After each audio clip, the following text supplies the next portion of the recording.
জুলাই আন্দোলনে গুলির নির্দেশ দেন শেখ হাসিনা। ইনু, তাপস, মাকসুদ কামালের সঙ্গে ফোনালাপের ফরেনসিক পরীক্ষায় প্রমাণ, ট্রাইব্যুনালে সাক্ষ্যে বিশেষ তদন্ত কর্মকর্তা। নিউ ইয়র্কে নৈশভোজে ডক্টর ইউনূস ও ডোনাল্ড ট্রাম্পের সাক্ষাৎ। ফেব্রুয়ারিতে এই নির্বাচন, মার্কিন প্রেসিডেন্টকে জানালেন প্রধান উপদেষ্টা। ঢাকা সফরের আমন্ত্রণ। 41% ভোট নিয়ে সরকার গঠনের বেশি সম্ভাবনা বিএনপির। জামায়াতের সমর্থন 30, আওয়ামী লীগের 19, এনসিপির 4 ভাগ। 10,000 মানুষের মতামত নিয়ে ইনোভেশনের জরিপ।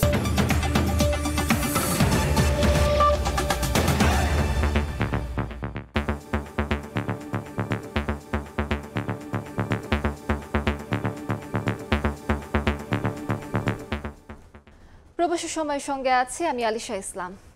জুলাই আন্দোলন দমনে মারণাস্ত্র ব্যবহার, ছাত্র জনতার অবস্থান চিহ্নিত করে বোমা নিক্ষেপ, ইন্টারনেট বন্ধ করে দেয়া, হেলিকপ্টার ব্যবহার করে গুলির নির্দেশ দেওয়ার প্রমাণ পাওয়ার কথা জানিয়েছে প্রসিকিউশন। হাসানুল হক ইনুর সঙ্গে 3টি, মাকসুদ কামাল এবং ফজলে নূর তাপসের সঙ্গে 1টি করে ফোনালাপ পরীক্ষা করে শেখ হাসিনা এমন নির্দেশনা দিয়েছেন বলে জবানবন্দিতে বলেছেন বিশেষ তদন্ত কর্মকর্তা। পরে ফোনালাপগুলো ট্রাইব্যুনালকেও শোনানো হয় এবং ফজলে নূর তাপসের প্রামাণ্য কণ্ঠস্বর সংগ্রহ করে জুলাই হত্যাযজ্ঞের মামলায় শেখ হাসিনার বিরুদ্ধে বিশেষ তদন্ত কর্মকর্তার সাক্ষ্য গ্রহণ।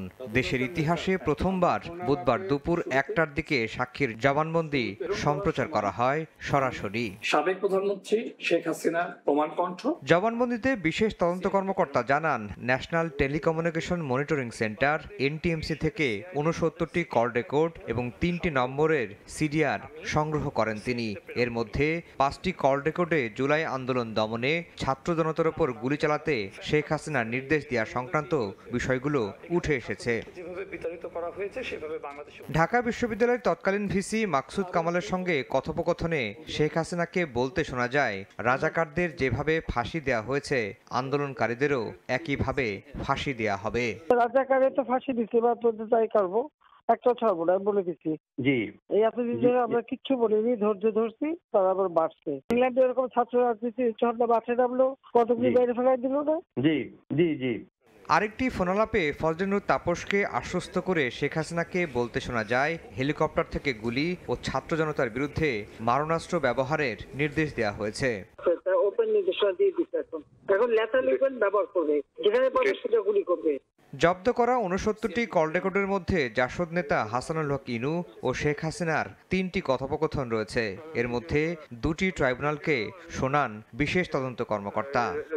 ওরা বিভিন্ন জায়গায় কল রেকর্ডে উঠে এসেছে ব্লক রেড দিয়ে গণগ্রেফতার, বোমা নিক্ষেপ, গুলি করার বিষয়ে শেখ হাসিনার নানান নির্দেশনা। আর্মিকে আমরা 36 নানা মারছি। ও আচ্ছা, আমি বলছি ক্যাজুয়ালিটির দরকার নাই, ওরা ব্যারিকেড দিয়ে আছে তো, ঠিক আছে, আকাশ থেকে নামবে, তখন 2 পাশে ধরবে। আচ্ছা, মেসেজটা দিয়ে দিতে পারেন। আচ্ছা, যে 36 পাঠানো হচ্ছে, হ্যাঁ, হেলিকপ্টার দিয়ে সোজা বম্বিং করা হবে। আচ্ছা, হ্যাঁ, হেলিকপ্টার উপর দিয়ে মারবে। বিশেষ তদন্ত কর্মকর্তা আদালতকে জানান, এসব কল রেকর্ড স্পষ্টভাবে প্রমাণ করে আন্দোলন দমনে গণহত্যার নির্দেশ দিয়েছিলেন শেখ হাসিনা। তিনি জনগণের বিরুদ্ধে 36 সেনা এবং হেলিকপ্টার ব্যবহার করে গুলি করার নির্দেশ দিচ্ছেন, বোম্বিং করার নির্দেশ দিচ্ছেন। এর চেয়ে দুঃখজনক আর কিছু হতে পারে না। 69টি কল রেকর্ডের মধ্যে বাকি 61টিতে কি আছে খোলাসা করেননি প্রসিকিউশন। জানানো হয়েছে, মাকসুদ কামালের বিরুদ্ধে তদন্ত চলছে। আফজাল হোসেন, সময় সংবাদ, ঢাকা। আদালতের আদেশে শেখ হাসিনার পরিবার সহ 11টি শিল্প গ্রুপের 57,256 কোটি টাকা জব্দ করেছে বিএফআইও। বুধবার সন্ধ্যায় এ তথ্য নিশ্চিত করেছে সংস্থাটি। শেখ হাসিনার পরিবার ছাড়াও শিল্প গ্রুপের মধ্যে রয়েছে সাবেক ভূমি মন্ত্রী সাইফুজ্জামান চৌধুরী জাবেদের Aramit group, S Alam group, Beximco group, Sikder group, Nassa group সহ 10 প্রতিষ্ঠান। প্রতিষ্ঠানগুলোর সঙ্গে সংশ্লিষ্ট ১,৫৭৩টি ব্যাংক হিসাবে ১৬৮০ কোটি টাকা জব্দ করা হয়েছে। এছাড়া ১৮৮ বিও অ্যাকাউন্ট থেকে আরও ১৫,৫০০ কোটি টাকার শেয়ার স্থগিত করা হয়েছে। এর আগে শেখ হাসিনা ও তার পরিবারের নামে অভিযোগ অনুসন্ধানে দুদকের আবেদনের পরিপ্রেক্ষিতে ১২৪টি ব্যাংকের হিসাব ফ্রিজ করে বিএফআইইউ।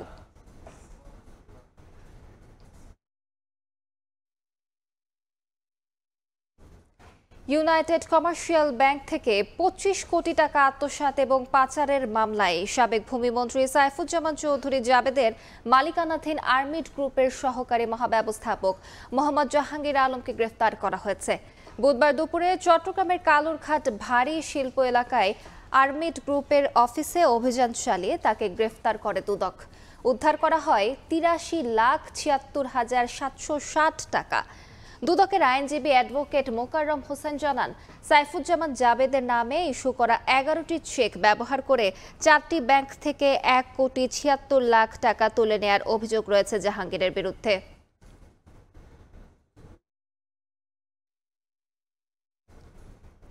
নিউ ইয়র্কে নৈশভোজে প্রধান উপদেষ্টা ডক্টর মোহাম্মদ ইউনূস এবং মার্কিন প্রেসিডেন্ট ডোনাল্ড ট্রাম্পের সাক্ষাৎ হয়েছে।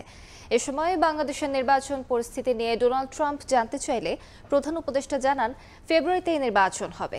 ডোনাল্ড ট্রাম্পকে এ সময় ঢাকা সফরের আমন্ত্রণ জানান ডক্টর ইউনূস। এদিকে মঙ্গলবার জাতিসংঘ অধিবেশনের সাইডলাইন বৈঠকে যুদ্ধ বন্ধ এবং শান্তি প্রতিষ্ঠায় বিশ্ব নেতাদের প্রতি আহ্বান জানান সরকার প্রধান। বাংলাদেশ থেকে পাচারের অর্থ ফেরত, দারিদ্র্য বিমোচন কর্মসূচির জন্য নতুন অর্থায়ন এবং স্বল্পোন্নত দেশ থেকে উত্তরণে বিশ্ব বাণিজ্য সংস্থা এবং বিশ্ব ব্যাংকের সহায়তা চেয়েছেন প্রধান উপদেষ্টা। নিউ ইয়র্ক থেকে হাসানুজ্জামান সাকির রিপোর্ট। জাতিসংঘ সাধারণ পরিষদের ৮০তম অধিবেশনে যোগ দিতে নিউ ইয়র্ক সফরের ব্যস্ত সময় পার করছেন অন্তর্বর্তী সরকারের প্রধান উপদেষ্টা doctor Mohammad Yunus.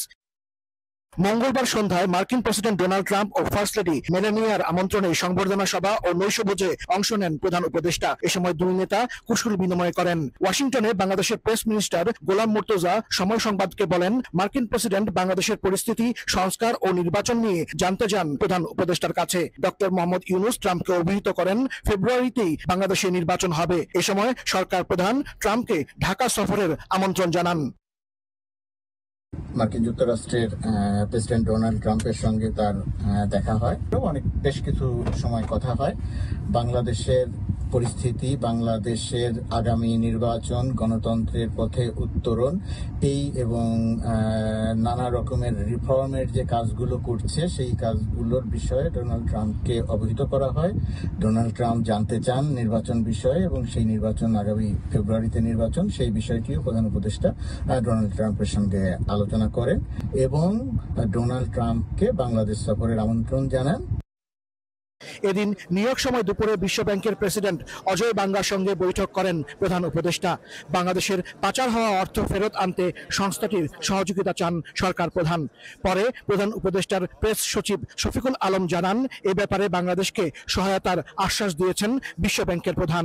Chief adviser জানিয়েছেন যে আমাদের বাংলাদেশের থেকে যে $234 বিলিয়ন শেখ হাসিনার আমলে সাইফন অফ হয়ে গেছে, যারা চুরি করে নিয়ে গেছে, তো সেই টাকাটা ফেরানো তার একটা বড় একটা প্রায়োরিটি, সেই বিষয়ে উনি আলাপ হয়েছেন। এর আগে প্রধান উপদেষ্টার সঙ্গে বৈঠক করেন বিশ্ব বাণিজ্য সংস্থা WTO মহাপরিচালক ডক্টর এনগোজি ওকনজো ইয়েলা। এ সময় বাংলাদেশের রফতানি সুবিধা, তৈরি পোশাক খাতের বাজার সম্প্রসারণ, উন্নয়নশীল দেশগুলোর বাণিজ্য বৈষম্য কমানো সহ বিভিন্ন বিষয়ে আলোচনা করেন। এলডিসি গ্র্যাজুয়েশনের জন্য যদি আমাদের তো কিছু বিভিন্ন দেশে আমরা প্রিফারেন্সিয়াল ট্রেড এক্সেস পাই, ডিউটি ফ্রি এক্সেস পাই, সেই প্রিফারেন্সিয়াল ট্রেড এক্সেস যাতে আমাদের অ্যাফেক্টেড না হয় সেই জন্য আমরা WTOর হেল্প চেয়েছি। এদিকে নেদারল্যান্ডসের রানী দ্বিতীয় ম্যাক্সিমার সঙ্গে বৈঠক হয় প্রধান উপদেষ্টার। এসব বৈঠকে আর্থিক অন্তর্ভুক্তি, ক্ষুদ্র ঋণ, শিক্ষা, স্বাস্থ্য, অবকাঠামো ও সবুজ জ্বালানির ক্ষেত্রে সহযোগিতা চান ডক্টর মোহাম্মদ ইউনূস। সফরের দ্বিতীয় দিনের শুরুতে জাতিসংঘ সাধারণ পরিষদের 80তম অধিবেশনের উদ্বোধনী দিনে বিতর্ক পর্বে যোগ দেন ডক্টর মাহমুদ ইউনূস, যেখানে অংশ নেন বিশ্বের বিভিন্ন দেশের রাষ্ট্র ও সরকার প্রধান উপদেষ্টার দ্বিতীয় দিনের কর্মসূচিতে গুরুত্ব পেয়েছে ব্যবসা বাণিজ্য, অর্থনীতি এবং বাংলাদেশের উন্নয়ন প্রসঙ্গ। সাইডলাইনের বিভিন্ন বৈঠক এবং সভায় বাংলাদেশের জন্য ঋণ সহায়তা চাওয়ার পাশাপাশি বিদেশি বিনিয়োগের আহ্বান জানিয়েছেন সরকার প্রধান ডক্টর মোহাম্মদ ইউনূস। হাসানুজ্জামান সাকি, সময় সংবাদ, জাতিসংঘ সদর দপ্তর, নিউ ইয়র্ক। গত 6 মাসে বিএনপি, জামায়াত ও এনসিপির ভোট কমেছে। 41.30% ভোট নিয়ে সরকার গঠনের বেশি সম্ভাবনা বিএনপির। 64 জেলার 10,000 ভোটারের মতামত নিয়ে করা জরিপে এমন ফল প্রকাশ করেছে বেসরকারি সংস্থা ইনোভেশন কনসাল্টিং। জরিপে জামায়াত 30.30% এবং এনসিপিকে 4.10% ভোটার সমর্থন করেছে। আর বিচারের আগে নির্বাচনে আওয়ামী লীগের অংশগ্রহণ চায় না 45.58% ভোটার। আগামী সংসদ নির্বাচন নিয়ে উত্তপ্ত রাজনীতির মাঠ। কে সরকার গঠন করবে তা নিয়ে জনমনেও রয়েছে নানা কৌতূহল। ত্রয়োদশ সংসদ নির্বাচনকে সামনে রেখে পিপলস ইলেকশন পালস সার্ভে নামে জরিপ করেছে ইনোভেশন কনসাল্টিং। বুধবার রাজধানীর আগারগাঁও জাতীয় আর্কাইভ ভবনে জরিপের তথ্য তুলে ধরেন প্রতিষ্ঠানের ব্যবস্থাপনা পরিচালক মোহাম্মদ রুবাইত সারোয়ার। 6.3% শতভাগ সন্তুষ্ট। জরিপে 64 জেলার নানা শ্রেণী পেশার 10,000 ভোটারের মতামত নেওয়া হয়। তুলে আনা হয়েছে সরকার গঠনের যোগ্য দল ও আগামী সরকার গঠনের সম্ভাবনার প্রসঙ্গ। দলীয় প্রতীক বিবেচনায় 14.7% ও প্রার্থী বিবেচনায় 65.5% ভোটার ভোট দিতে আগ্রহী। স্থানীয় রাজনীতিতে বিএনপির দলীয় কার্যক্রমে সন্তুষ্ট মাত্র 8.2% ভোটার। জামায়াতের উপর 13.7% ও এনসিপির কার্যক্রমে সন্তুষ্ট 9.1%। 41.3%, জামাত ইসলামী 31.6%, যেটা হয়েছে 30.3%। জরিপে উল্লেখ করা হয় গেল 6 মাসে বিএনপির ভোট কমেছে 0.4%, যেখানে 1.2% কমেছে জামায়াতের। তবে আওয়ামী লীগের বেড়েছে 4.8%। ফলাফলে দেখা যায় বর্তমানে বিএনপিকে ভোট দিতে চান 41.3%, জামায়াতকে 30.3% ও এনসিপিকে 4.1% ভোটার। আনডিসাইডেড যে ভোটার যারা আছেন তাদের বিএনপির দিকে ব্রেক করার পসিবিলিটি আরো বেড়ে যাবে সামনে। তবে আগামী নির্বাচনে আওয়ামী লীগের অংশগ্রহণ না থাকলে দলটির 20% সমর্থক বিএনপিকে, 14.8% জামায়াত ও 2.1% এনসিপিকে ভোট দিতে আগ্রহী। নতুন সরকার গঠনের জন্য বিএনপিকে 39.1%, জামায়াতকে 28.1% এবং এনসিপিকে 4.9% ভোটার যোগ্য মনে করেন। ভোটাররা ভবিষ্যৎ সরকারের কাছে প্রত্যাশা করেন পুলিশ সংস্কার, দুর্নীতিরোধ, আইন শৃঙ্খলা পরিস্থিতির নিরপেক্ষতা। তবে বড় একটি অংশ এখনও ভবিষ্যৎ সরকার নিয়ে সিদ্ধান্তহীনতায় ভুগছেন বলে উঠে জরিপের ফলাফলে। শফিকুজ্জামান রুবেল, সময় সংবাদ, ঢাকা। নভেম্বরে আসছে পোস্টাল ব্যালট অ্যাপ। এর মাধ্যমে ভোট দিতে পারবেন প্রবাসী ও দেশে জরুরি সেবায় নিয়োজিতরা। তবে গোপনীয়তা রক্ষার চ্যালেঞ্জ রয়েছে বলে স্বীকার করেন ইসি আবুল ফজল মোহাম্মদ সানাউল্লাহ। এদিকে বরিশালে নির্বাচন কর্মকর্তাদের সঙ্গে বৈঠকে অবাধ ও সুষ্ঠু নির্বাচনের প্রত্যাশা জানিয়েছেন উন্নয়ন সহযোগীরা। চট্টগ্রামে স্বরাষ্ট্র উপদেষ্টা বলেন, ভোট ঘিরে গুজব প্রতিরোধে সবাইকে একসঙ্গে কাজ করতে হবে। নির্বাচন কোন পদ্ধতিতে, পিআর নাকি আসন ভিত্তিক, এ নিয়ে এখনও দ্বিধাবিভক্ত রাজনৈতিক দলগুলো। এছাড়া জুলাই সনদ বাস্তবায়ন পদ্ধতি নিয়েও ঐকমত্য হয়নি তারা। এর মধ্যেই বুধবার দুপুরে বরিশাল নির্বাচন কর্মকর্তাদের সঙ্গে বৈঠক করেন ইউএনডিপির আবাসিক প্রতিনিধি ও বিভিন্ন দেশের রাষ্ট্রদূত। আমাদের এই অগ্রযাত্রায় তারা সামিল হয়ে আমাদের পাশাপাশি থেকে তারা কাজ করার জন্য আশ্বাস দিয়েছেন। দুপুরে রাজধানীর আগারগাঁওয়ে নির্বাচন ভবনে ব্রিফিংয়ে ইসি আবুল ফজল মোহাম্মদ সানাউল্লাহ বলেন, নভেম্বরে আলোর মুখ দেখছে পোস্টাল ভোট বিডি অ্যাপ। এর মাধ্যমে প্রবাসী ও দেশে জরুরি সেবায় নিয়োজিতরা ভোট দিতে পারবেন। প্রবাসী ব্যালট ব্যবস্থাটাকে যেন ক্ষতিগ্রস্ত না করে, এটা আপনাদের প্রতি আমাদের একটা অ্যাপিল থাকবে, আপনারা নিশ্চিত করবেন। আর দ্বিতীয়ত হচ্ছে এই ব্যালটগুলো যেন গোপনীয়তা রক্ষা হয়। দুপুরে চট্টগ্রাম সার্কিট হাউসে বিভাগের সব জেলা প্রশাসক ও সব আইন শৃঙ্খলা বাহিনীর সঙ্গে মতবিনিময় সভা করেন স্বরাষ্ট্র উপদেষ্টা। কিছুই ঘটে নাই, কিন্তু মিডিয়ায় চলে আসছে, আর এটা দেখবেন প্রচারও কিন্তু খুব তাড়াতাড়ি হইতে থাকে। এইগুলির ক্ষেত্রে আমাদের সবারই সজাগ থাকতে হবে এবং সবারই এইটা সহযোগিতা করতে হবে। ভোটের আগেই সব অস্ত্র উদ্ধার হবে বলেও জানান উপদেষ্টা। অস্ত্রের ব্যাপারে পুলিশের সফলতা অনেক আছে, এরা কিন্তু অনেক অস্ত্র উদ্ধার করছে, তারপরে কিন্তু কিছু অস্ত্র এখনো বাইরে রয়ে গেছে। খাদিজা স্বপ্না, সময় সংবাদ। সরকার কার্যকর পদক্ষেপ নিতে না পারায় স্বৈরাচারের দোসররা বিদেশে কার্যক্রম চালাচ্ছে। রাজনৈতিকভাবে পরাস্ত হয়ে দেশ থেকে পালিয়ে গিয়ে আওয়ামী লীগ সমর্থকরা অপকর্ম করছে বলে মন্তব্য করেছেন বিএনপি নেতারা। বলেন, নিউ ইয়র্কে বিএনপি মহাসচিবকে হেনস্থা না করা হলেও অপপ্রচার শুরু হয়েছে। জাতিসংঘ অধিবেশনে যোগ দেয়া প্রধান উপদেষ্টার সফরসঙ্গী রাজনৈতিক দলের নেতাদের ওপর নিউ ইয়র্কে আওয়ামী সমর্থকদের ডিম ছোড়ার ঘটনায় সমালোচনার ঝড় উঠেছে।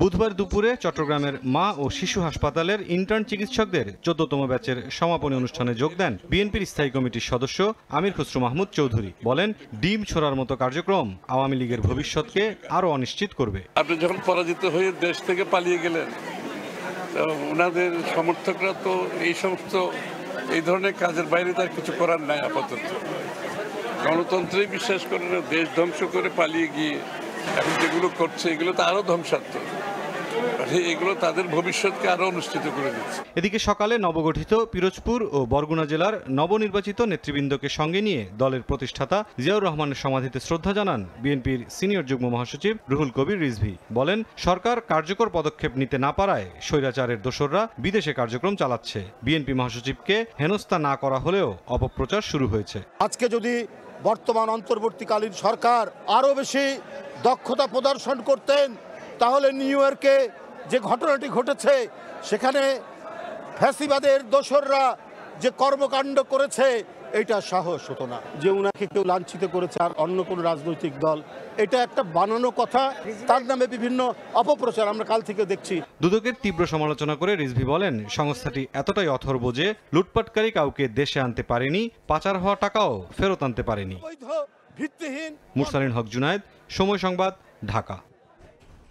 সাংবিধানিক আদেশ কিংবা অন্য কোনো পদ্ধতিতে নয়, সংসদের মাধ্যমেই সংবিধান সংশ্লিষ্ট সংস্কার চাই বাম দলগুলো। নেতাদের অনেকে মনে করেন, প্রতিষ্ঠিত পদ্ধতিকে পাশ কাটিয়ে রাষ্ট্রপতির আদেশের মাধ্যমে সংবিধান সংশোধন ভবিষ্যতের জন্য ভয়ঙ্কর নজির হয়ে দাঁড়াবে। ফারুক ভূঁইয়া, রবিনের রিপোর্ট। সংবিধান সম্পৃক্ত বিষয়ের সংস্কার বাস্তবায়ন হবে কিভাবে তা নিয়ে এখনো কাটেনি বিতর্ক। সবশেষ কয়েকজন বিশেষজ্ঞের সুপারিশের বরাত দিয়ে রাষ্ট্রপতির সাংবিধানিক আদেশের মাধ্যমে সংস্কার বাস্তবায়নের প্রস্তাব সামনে আনে জাতীয় ঐকমত্য কমিশন। জামায়াত সহ কিছু দল এতে সায় দিলেও ভিন্ন অবস্থানে বিএনপি সহ অন্যরা। বাম ঘরানার প্রায় সব দলই মনে করে সাংবিধানিক আদেশ নয়, বরং নির্বাচিত সংসদই সংবিধান সম্পর্কিত সংস্কার বাস্তবায়নের প্রতিষ্ঠিত পদ্ধতি ও উপযুক্ত বিকল্প। এক্ষেত্রে সংসদকে পাশ কাটালে ভবিষ্যতের জন্য তৈরি হবে ভয়ঙ্কর নজির, এমন সতর্ক বার্তাও দিচ্ছেন বাম নেতারা। অর্ডারটা আলটিমেটলি এটা রাষ্ট্রপতির নামে এটা জারি হবে। এটা খুবই বিপজ্জনক, খুবই ভয়ঙ্কর একটা প্রস্তাবনা। সেটা এই অর্থে যে তাহলে ভবিষ্যতে সংবিধান পরিবর্তনের জন্য মানুষের ম্যান্ডেট প্রয়োজন হবে না, প্রতিনিধিত্ব লাগবে না, পার্লামেন্ট লাগবে না। রাষ্ট্র রাজনীতির কোনো বাঁকে কোনো একটা পরিবর্তনের সময় রাষ্ট্রপতিকে দিয়ে আপনি যে কোনো সংশোধনী তখন আপনি জারি করতে পারবেন। সংবিধান সংশোধন করে যেটা করতে হবে আগামী পার্লামেন্টের জন্য রেখে দিতে হবে, কিন্তু তাই এটা ছাড়া ওনারা নতুন করে বাস্তবায়নের এমন অনেকগুলো পদ্ধতি আনতেছে, আমি দেখছি সেটা আমাদের ঐক্যমত্যকে ক্ষতিগ্রস্ত করতেছে। এটা মোটেই গ্রহণযোগ্য না। সাংবিধানিক আদেশ জারির ক্ষেত্রে উদাহরণ হিসেবে সামনে আনা হচ্ছে পাকিস্তান আমলে সামরিক শাসক ইয়াহিয়া খানের একই ধরনের একটি আদেশকে।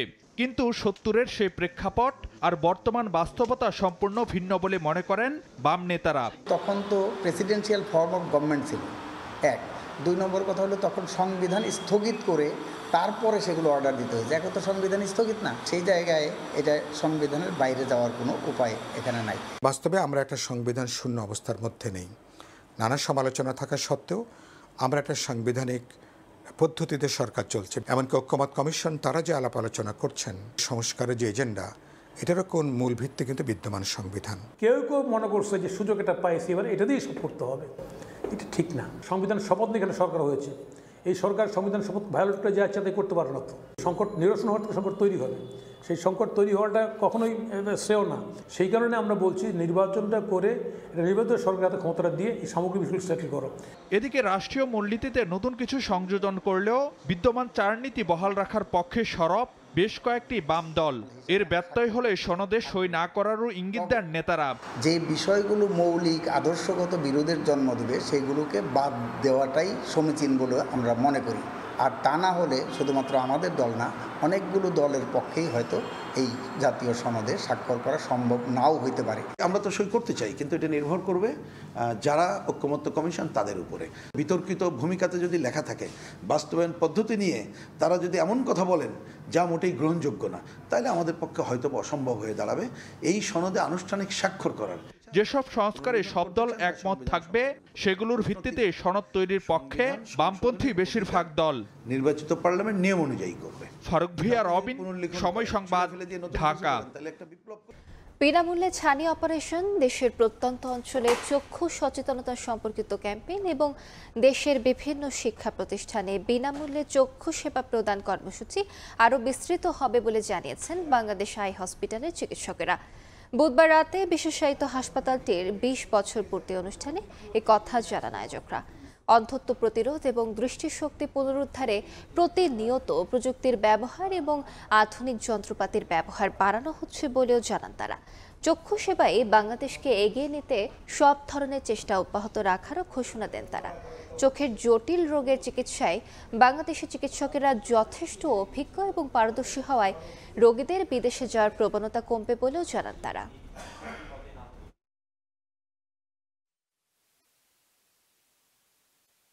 চোখের ভিতরে রক্তক্ষরণ হচ্ছে, সেটার জন্য লেজার করা, সার্জারি করা, সেই সেবা আমরা দিচ্ছি। গ্লোকোমা দিয়ে হলো চোখের প্রেশার, ব্লাড প্রেশার যেমন আছে চোখের প্রেশার, সেটা যদি ভেতরের নার্ভগুলো নষ্ট হয়ে যাচ্ছে সেইটার চিকিৎসাও কিন্তু আমরা আন্তর্জাতিক মানের দিতে পারছি। এখন বহু জটিল রোগ আছে যেটা আমরা এখানে চিকিৎসা দিতে পারি এবং খুব সাফল্যের সাথে দিতে পারি। এককালে রেটিনার কোনো চিকিৎসা আমাদের দেশে ছিল না, এখন রেটিনার সমস্ত ধরনের চিকিৎসা আমরা বাংলাদেশে দিতে পারি। মাত্র 13 দিন আগে ভাগ্য পরিবর্তনের আশায় পাড়ি জমান ইউরোপের দেশ সাইপ্রাসে, কিন্তু হাসি ফোটানো হলো না স্বজনদের মুখে। নির্মাণ কাজ করার সময় ছাদ থেকে পড়ে মৃত্যু হয় বাংলাদেশের যুবক হাফিজুর রহমানের। তার গ্রামের বাড়ি যশোরের বেনাপোলে বইছে শোক। মরদেহ দেশে আনতে সরকারের সহায়তা চায় পরিবার। আজিজুল হকের তথ্য ও শাওন হোসেনের ছবিতে রিপোর্ট। সংসারে সচ্ছলতার আশায় প্রবাসে পাড়ি দেওয়া, সুখের দিন আসার আগেই নিভে গেল জীবন প্রদীপ। বেনাপোল স্থলবন্দরের ভারত সীমান্তবর্তী গ্রাম পুটখালীর যুবক হাফিজুর ভাগ্য পরিবর্তনে ঋণ নিয়ে গত 9 সেপ্টেম্বর সাইপ্রাস যান। কাজে যোগ দেন একটি ঠিকাদার প্রতিষ্ঠানে। তবে ভাগ্যর নির্মম পরিহাস, প্রথম দিন 17 সেপ্টেম্বর কাজ করার সময় 7তলা ভবনের ছাদ থেকে পড়ে গুরুতর আহত হন। হাসপাতালে চিকিৎসাধীন থাকা অবস্থায় মঙ্গলবার রাতে মারা যান তিনি। দ্রুত মরদেহ দেশে ফেরত আনতে সরকারের সহযোগিতা চান পরিবারের সদস্যরা। 9 তারিখে হলো সাইপ্রাসে গেছে, 15 তারিখে কাজ দিয়েছিল, 15 তারিখে ছাদের থেকে পড়ে গিয়ে 5 দিন হসপিটালে থাকার পর মারা গিয়েছে। এখন তার পরিবার নিঃস্ব। পরিবারটির পাশে থেকে সহায়তার আশ্বাস স্থানীয় জনপ্রতিনিধির। জমা জমি, ভিটে বাড়ি, ঘর বাড়ি বন্ধক রেখে চলে গেছে। এখন এই অসহায় বাচ্চা স্ত্রীর কি হবে?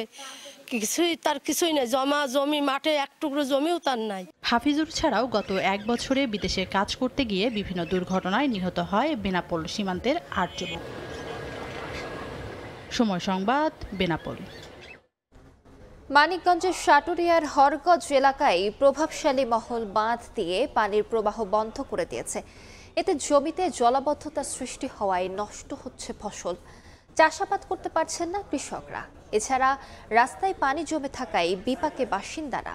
এই ঘটনায় জড়িতদের বিরুদ্ধে ব্যবস্থা নেওয়া সহ জলাবদ্ধতা নিরসনের আশ্বাস স্থানীয় প্রশাসন এবং কৃষি সম্প্রসারণ অধিদপ্তরের। রমজান আলীর তোলা ছবি এবং মোহাম্মদ ইউসুফ আলীর তথ্যের রিপোর্ট। বাড়ির আশপাশে কোথাও হাঁটু, আবার কোথাও কোমর পানি। তা মারিয়ে ঝুঁকি নিয়ে দৈনন্দিন কাজ করতে হচ্ছে বাসিন্দাদের। জলাবদ্ধতার কারণে নষ্ট হচ্ছে জমির ফসল। মানিকগঞ্জের সাটুরিয়ার হরগজের বালুরচর এলাকায় প্রভাবশালী মহল সেতুর মুখে বাঁধ নির্মাণ করায় পানি প্রবাহ বন্ধ হয়ে গেছে। এতে 5 গ্রামে জলাবদ্ধতা সৃষ্টি হয়েছে। ভোগান্তিতে এলাকাবাসী। দুর্ভোগ এড়াতে ও কৃষি উৎপাদন ঠিক রাখতে দ্রুত বাঁধ অপসারণ করে পানি প্রবাহ স্বাভাবিক করার দাবি তাদের। ব্রিজ আটকানোর জন্য যে পানি আটকা পড়ে গেছে, আমরা পানি ভেঙে বাইরে দুন্দল মুসলামে পানি বাইজা মরে গেছে। পানির কারণে হাতে পায়ে ঘা হচ্ছে। ব্রিজ যদি ক্লিয়ার না করে তাহলে তো এই চকের কোনো পানি বেরোতে পারবে না। রাতের আধারে ঢামটাক দিয়ে মাটি ফালিয়ে পানির রাস্তাটা ভরাট করে জায়গাটা দখল নিছে এরা। এ ঘটনায় প্রতিবেদন করতে গেলে বাঁধ দিয়ে জলাবদ্ধতা সৃষ্টিকারীদের বাধার মুখে পড়েন সময় সংবাদের প্রতিবেদক ও চিত্র সাংবাদিক। প্রতিবেদন না করতে হুমকি ধামকি দেওয়া হয়। তবে জলাবদ্ধতা নিরসনের ব্যবস্থা নেওয়ার আশ্বাস উপজেলা কৃষি সম্প্রসারণ অধিদপ্তর ও উপজেলার নির্বাহী কর্মকর্তার। বাঁধের কারণে যদি পানি আক্রান্ত হয়ে যদি আরো বেশি ক্ষতি হওয়ার সম্ভাবনা থাকে, সেক্ষেত্রে আমি অবশ্যই উপজেলা প্রশাসনের সহায়তা নিব, কিভাবে সেটার সমাধান করা যায় এবং পানি নিষ্কাশনের ব্যবস্থা করা যায়। নির্দেশনা দিচ্ছি যে এই সপ্তাহের মধ্যে মাটিটি সরিয়ে নেওয়ার, যদি তারা না করে পরিবেশ আইন এবং অথবা বর্তমান ভূমি প্রতিকার আইনে আমরা দ্রুত ব্যবস্থা নিয়ে এটি অবসান করে দেব। কৃষি সম্প্রসারণ অধিদপ্তরের তথ্য মতে হরগজ এলাকায় জলাবদ্ধতায় নষ্ট হয়ে গেছে 1 হেক্টর জমির ফসল। এছাড়া কয়েক হেক্টর জমি পানিতে ডুবে থাকায় চাষাবাদ করতে পারছেন না কৃষকরা। সময় সংবাদ, মানিকগঞ্জ। বাংলাদেশের রেমিটেন্স পাঠিয়ে আগের সব রেকর্ড ছাড়িয়ে নতুন মাইলফলক মালদ্বীপ।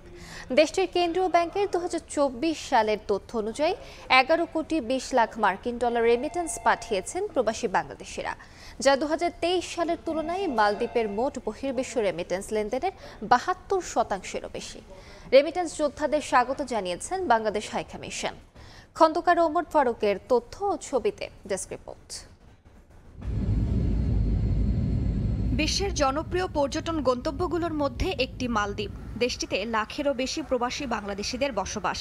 নানা প্রতিবন্ধকতার মধ্যেও বৈধ পথে রেমিটেন্স পাঠিয়ে বাংলাদেশের অর্থনীতির চাকা সচল রেখেছেন তারা। মালদ্বীপ থেকে রেমিটেন্স পাঠানোর শীর্ষ 5টি দেশের মধ্যে রেকর্ড গড়েছেন প্রবাসী বাংলাদেশিরা। সম্প্রতি মালদ্বীপের কেন্দ্রীয় ব্যাংকের এক তথ্যে বলা হয় 2024 সালে মালদ্বীপে কর্মরত বিভিন্ন দেশের অভিবাসীদের পাঠানো তহবিল ছিল 14 কোটি 40 লাখ মার্কিন ডলার, যা 2023 সালের তুলনায় 121% বেশি। এর মধ্যে প্রবাসী বাংলাদেশিরা পাঠিয়েছেন 11 কোটি 20 লাখ মার্কিন ডলার। দেশের অর্থনীতিতে এমন অবদান রাখতে পেরে আনন্দিত প্রবাসীরা। 24 সাল বা 23 সালে আমরা রেমিটেন্স প্রেরক হিসাবে এই দেশে আমরা 1 নম্বর ছিলাম। আমরা চাই এই গতানুগতিক ধারাটাতে আমরা বজায় রাখতে পারি। আগের যে কোনো সময়ের তুলনায় বর্তমানে রেমিটেন্স প্রবাহ অনেক বেড়েছে, যা চলতি বছরেও ঊর্ধ্বমুখী। মালদ্বীপে নতুন কর্মীদের প্রবেশ এবং 2024 সালের পর ব্যাংকিং খাতে প্রবাসীদের আস্থা ফেরার কারণে এটি সম্ভব হয়েছে বলে জানিয়েছে দেশীয় ও স্থানীয় এক্সচেঞ্জ হাউসগুলো। পরপর 3 বছর বাংলাদেশিরা টোটাল প্রবাসীদের ভিতরে শীর্ষে অবস্থান করছেন রেমিটেন্স প্রেরণের ক্ষেত্রে, যার জন্য আমরা অনেক গর্বিত। 24-এর আগে লিগ্যাল ভাবে কেউ টাকা চাইতো না, এখন সবাই লিগ্যাল ভাবে এমন ভাবে টাকা চাইতেছে, যেমন 60% এখন লিগ্যাল ভাবে টাকা চাইতেছে। মালদ্বীপের অনেক প্রবাসী আছে, বাংলাদেশে যদি ওনাদের একটা ব্যাংকিংয়ের ব্যবস্থা করে দেয় তাহলে অন্যান্য দেশের তুলনায় চেয়ে মালদ্বীপ থেকে অনেক রেমিটেন্স যাবে। আগামীতে প্রবাসী বাংলাদেশিদের বৈধ পথে রেমিটেন্স পাঠানোর বিষয়ে আরো উৎসাহিত করা হবে বলে জানিয়েছে বাংলাদেশ হাই কমিশন। এখানে বৈধ পথে রেমিটেন্স প্রেরণের ক্ষেত্রে ডলার সংকটের কারণে তাদের কিছুটা প্রতিবন্ধকতার সম্মুখীন হতে হচ্ছে।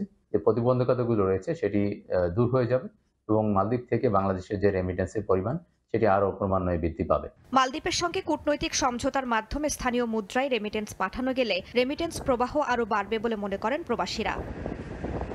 সময় সংবাদ, মালদ্বীপ। বাংলাদেশের শিল্প ও স্বাস্থ্য খাতে আমূল পরিবর্তনের হাতিয়ার হতে পারে অ্যাডিটিভ প্রযুক্তি।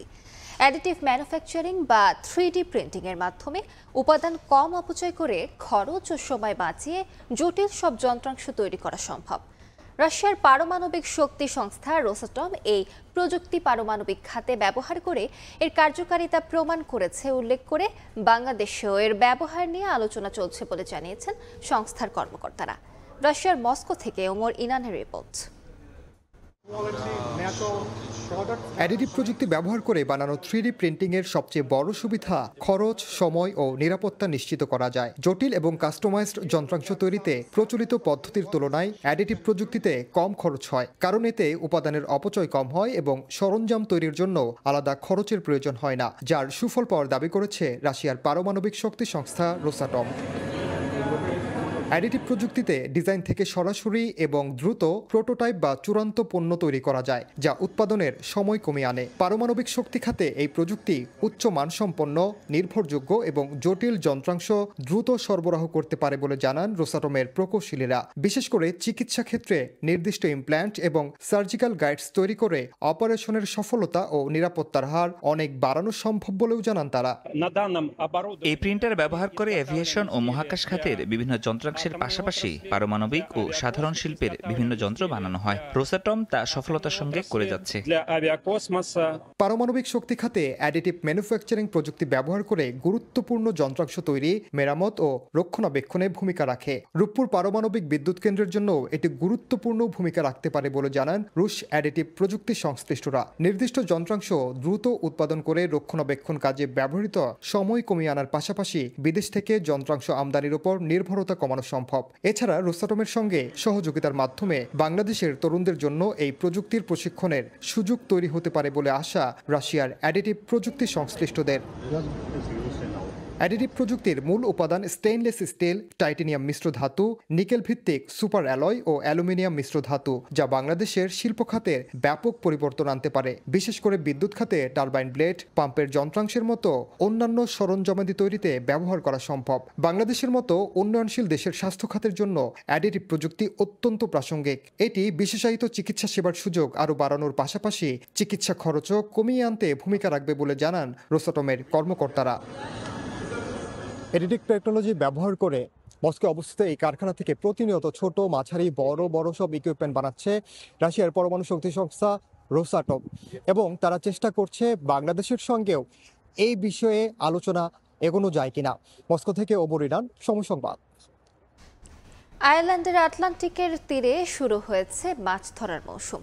বড়শিতে কোনো খাবার ছাড়াই উঠছে 6 থেকে 7টি মাছ।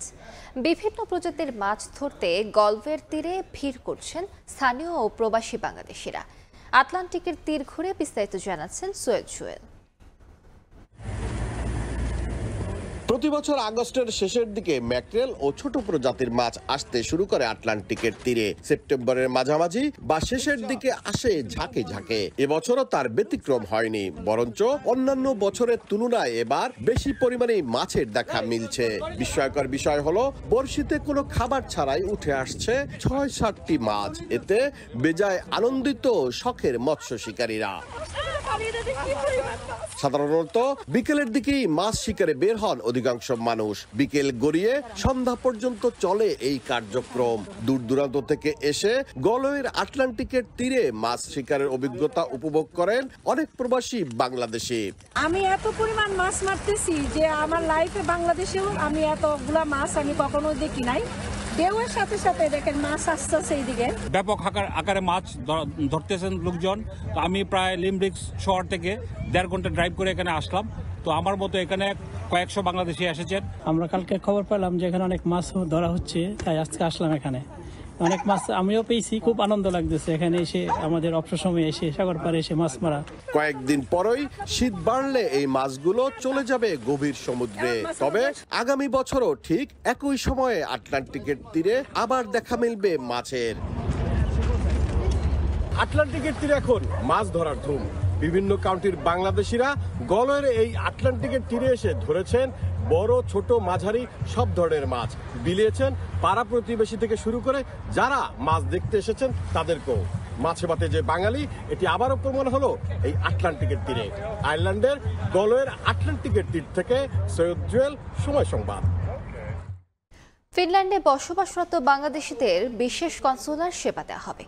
সুইডেনের বাংলাদেশ দূতাবাস আগামী 4 অক্টোবর থেকে 3 দিন ফিনল্যান্ডের রাজধানী হেলসিঙ্কিতে এই কনসুলার ক্যাম্পের আয়োজন করেছে। ই পাসপোর্ট, জন্ম নিবন্ধন এবং পাওয়ার অব অ্যাটর্নি সহ দূতাবাস সংক্রান্ত সব ধরনের সেবা মিলবে ক্যাম্পে। মহিউদ্দিন মধুর রিপোর্টে বিস্তারিত। উত্তর ইউরোপের দেশ ফিনল্যান্ডে ক্রমেই বাড়ছে বাংলাদেশি নাগরিকের বসবাস। শিক্ষার্থী, কর্মজীবী ও ব্যবসায়ী বেশিরভাগই বাস করছেন পরিবার নিয়ে। এত বড় জনগোষ্ঠীর জন্য ফিনল্যান্ডে এখনো নেই বাংলাদেশের পূর্ণাঙ্গ দূতাবাস। কনসুলার সেবা নিতে যেতে হয় সুইডেনে। বিড়ম্বনা কমাতে এবার 3 দিনের কনসুলার ক্যাম্পের আয়োজন করেছে সুইডেনের বাংলাদেশের দূতাবাস। হেলসিঙ্কির মান্নের হেমেন্তিয়ার ভালো হোটেলে বসবে ক্যাম্প। 4 থেকে 6 অক্টোবর প্রতিদিন সকাল 9টা থেকে বিকেল 5টা পর্যন্ত ফিনল্যান্ডের রাজধানী হেলসিঙ্কির মান্নের হেমেন্তিয়ার ভালো হোটেলে বসবে ক্যাম্প। পাসপোর্ট, পাসপোর্ট নবায়ন, জন্ম নিবন্ধন, পাওয়ার অফ অ্যাটর্নি, মুলুকপত্র সহ দূতাবাস সংক্রান্ত সব ধরনের সেবা মিলবে এই সময়। বিশেষ করে 6 বছরের বেশি বয়সী আবেদনকারীদের বায়োমেট্রিক তথ্য নেওয়া হবে। আমরা বিশেষভাবে অনুরোধ করি যে আপনারা আমাদের সাথে পূর্বেই যোগাযোগ করে আপনাদের আবেদনটি পাঠিয়ে রাখবেন। স্থায়ীভাবে কনসুলার সেবা পেতে দূতাবাস স্থাপনের জন্য ফিনল্যান্ডের বাংলাদেশি কমিউনিটির পক্ষ থেকে বারবার আবেদন জানিয়ে আসছে। মহিউদ্দিন মধু, সময় সংবাদ, ফিনল্যান্ড। বছর না ঘুরতেই জনপ্রিয়তায় ভাটা পড়তে শুরু করেছে বর্তমান জার্মান চ্যান্সেলর ফ্রিডরিখ মার্চের। সাম্প্রতিক সময়ে জার্মানির গণমাধ্যম, সরকারি এবং বেসরকারি নানা জরিপ বলছে অভিবাসন নীতি, রাশিয়া ইউক্রেন যুদ্ধ, আন্তর্জাতিক রাজনীতি এবং দেশটির সাধারণ মানুষের জীবন ধারণের মান নিচে নেমে যাওয়ায় জনপ্রিয়তা হারাচ্ছেন তিনি। জার্মানি থেকে বিটু বড়ুয়া রিপোর্ট। চলতি বছরের মার্চে পার্লামেন্ট নির্বাচনে জয়লাভের পর জার্মানির 10ম চ্যান্সেলর হিসেবে শপথ নেন ক্ষমতাসীন রাজনৈতিক দল ক্রিশ্চিয়ান ডেমোক্রেটিক ইউনিয়ন CDU এর প্রধান ফ্রিডরিখ মের্জ। আরেক শরিক দল সোশ্যাল ডেমোক্রেটিক পার্টি SPD কে সঙ্গে নিয়ে জোট সরকার গঠন করেন তিনি। এরপর থেকে জাতীয় ও আন্তর্জাতিক রাজনীতি, অর্থনীতি, দেশটির সাধারণ মানুষের জীবনযাত্রার খরচ বেড়ে যাওয়া, দেশ জুড়ে বেকারত্ব বৃদ্ধি ও অভিবাসন সংকট সহ নানা বিষয়ে সামাল দিতে দক্ষতা ও বিচক্ষণতার পরিচয় দিতে না পারায় ধীরে ধীরে জনপ্রিয়তায় ধস নামতে শুরু করে জার্মান চ্যান্সেলরের। গত কয়েক সপ্তাহে দেশটির বেশ কয়েকটি জরিপ বলছে শতকরা 2/3 জনগণ অর্থাৎ 67% সাধারণ মানুষ ফ্রিডরিখ মের্জের উপর আস্থা হারিয়েছেন। জনগণের যে চাওয়া পাওয়া ছিল তার থেকে সেটা উনি পরিপূর্ণ করতে পারছেন না। জবের অপরচুনিটি ক্রিয়েট করা, বিজনেস মার্কেট ভালো ভালো সৃষ্টি করা, এসব এক্সপেকটেশন উনি মিট করতে পারছেন না। এই জন্য ওনার জনপ্রিয়তা অনেকটাই হ্রাস পেয়েছে। জার্মান বর্তমান চ্যান্সেলর ফ্রিডরিখ মের্জ বর্তমানে যে প্রধান বিরোধী দল AfD তাদের সাথে মিলে যে ধরনের পদক্ষেপ নিচ্ছেন সেটা সাধারণ জার্মান নাগরিক অধিকাংশই তাতে সন্তুষ্ট না। জার্মান নাগরিকদের ট্যাক্সের টাকায় দেশের জীবনমান উন্নয়নের পরিবর্তে যুদ্ধ বিধ্বস্ত ইউক্রেনকে সহায়তা, অবৈধ ও অনিয়মিত অভিবাসীদের নিজ দেশে ফেরত পাঠাতে ব্যর্থতার দায় চ্যান্সেলর মের্জ কোনোভাবেই এড়াতে পারে না বলে মনে করছে দেশটির প্রধান বিরোধী দল অল্টারনেটিভ ফর ডয়েচল্যান্ডের শীর্ষ নেতারা। বিশ্লেষকরা বলছেন চ্যান্সেলরের রাজনৈতিক ব্যর্থতাকে পুঁজি করে উদারপন্থী জার্মান সমাজে কঠোর ডানপন্থাকে উস্কে দিতে পারে। এতে লাভবান হবে জনপ্রিয়তা পাওয়া ডানপন্থী অল্টারনেটিভ ফর ডয়েচল্যান্ডের মতো দলগুলো। এতে আরো কঠিন চ্যালেঞ্জের মুখে পড়তে পারেন জার্মান চ্যান্সেলর ফ্রিডরিখ মের্জ। নির্বাচিত হওয়ার পর প্রতিশ্রুতি অনুযায়ী চলমান রাশিয়া ইউক্রেন যুদ্ধের সমাধান খুঁজতে ব্যর্থ হওয়া, শিল্প এবং অর্থনীতি খাতে দৃশ্যমান কোনো উন্নয়ন করতে না পারার পাশাপাশি যুদ্ধ অপরাধে অভিযুক্ত ইসরায়েলের প্রতি অকুণ্ঠ সমর্থন এবং একই সাথে জনগণের চাওয়া পূরণে ব্যর্থ হওয়ায় চ্যান্সেলর ফ্রিডরিখ মের্জের জনপ্রিয়তা কমে যাওয়ার অন্যতম বড় কারণ বলে মনে করছেন এদেশের রাজনৈতিক বিশ্লেষকরা। জার্মানি থেকে বিটু বড়ুয়া, সময় সংবাদ। এশিয়া কাপে টানা খেলার ধকল নিতে হচ্ছে বাংলাদেশকে। পরপর দুদিনে 2 ম্যাচ। ভারত ম্যাচ শেষ না হতেই ভাবতে হচ্ছে পাকিস্তানকে নিয়ে। ফাইনাল নিশ্চিতের মিশনে বৃহস্পতিবার মেন ইন গ্রিনের মুখোমুখি হবে টাইগাররা। দুবাইয়ে ম্যাচ শুরু হবে রাত 8:30টায়। ক্রিকেটের একেবারে নতুন দর্শকেরও না জানার কথা নয় যে বাংলাদেশ দলের নিকনেম টাইগার, কিন্তু 7 বছর ধরে আন্তর্জাতিক ক্রিকেট খেলা শাহিন শাহ আফ্রিদি কেন যেন সেটা জানেনই না, নাকি তাচ্ছিল্যের স্বরেই বলেছেন কথাটা তা তিনিই বলতে পারবেন। এর আগে 25 টি-20তে মুখোমুখি হয়ে পাকিস্তানকে মাত্র 5 বার হারাতে পেরেছে বাংলাদেশ। এশিয়া কাপে 15 দেখায় মাত্র 2 জয়। সার্বিক পরিসংখ্যানে পাকিস্তানিরা এগিয়ে থাকলেও সাম্প্রতিক পরিসংখ্যান বলছে ভিন্ন কথা। 2024 থেকে এ পর্যন্ত সব ফরম্যাট মিলিয়ে 8 ম্যাচে তাদের বিপক্ষে মাঠে নেমেছে বাংলাদেশ, যার মধ্যে জয় হার সমান 4টি করে। 2 ম্যাচ টেস্ট সিরিজে হোয়াইট ওয়াশ করার পাশাপাশি আছে হোমে টি-20 সিরিজ জয়। সাম্প্রতিক এই পরিসংখ্যান মনে করেই কিনা পরে সুর সুর নরম করেন শাহিন। বাংলাদেশ ভালো দল, ভালো ক্রিকেট খেলছে, ওদের একেবারেই সুযোগ দেয়া যাবে না। শুরুর ধাক্কাটা আমাদেরই দিতে হবে, ভালো ক্রিকেট খেলতে হবে, ব্যাটিং বোলিং ফিল্ডিং 3 ডিপার্টমেন্টেই ভালো করতে হবে, অন্য কিছু ভাবছি না। আমাদের সমস্ত চিন্তা বাংলাদেশের বিপক্ষে ম্যাচটা ঘিরে।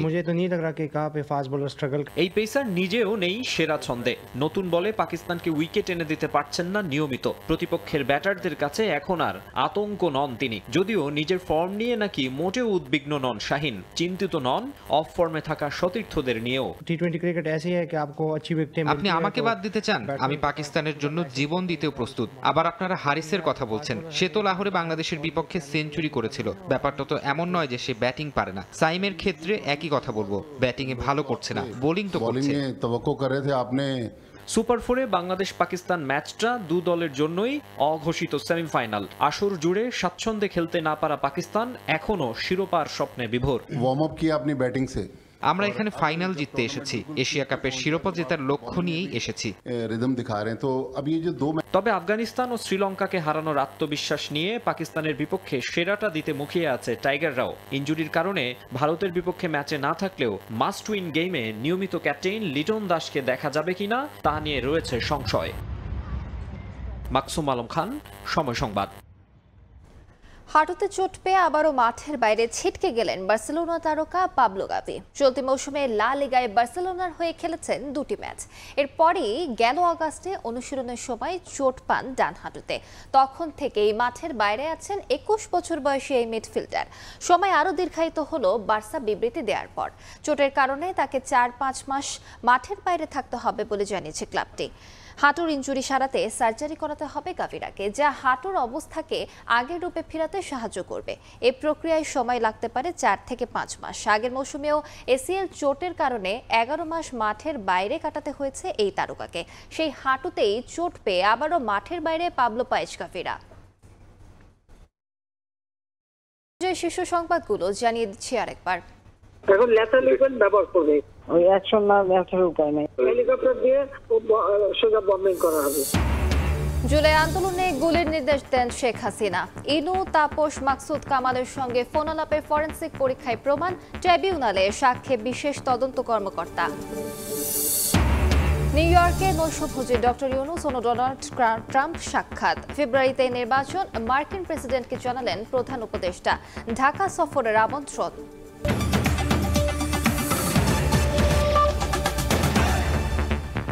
এ ছিল প্রবাসী সময়, সঙ্গে থাকুন সময়।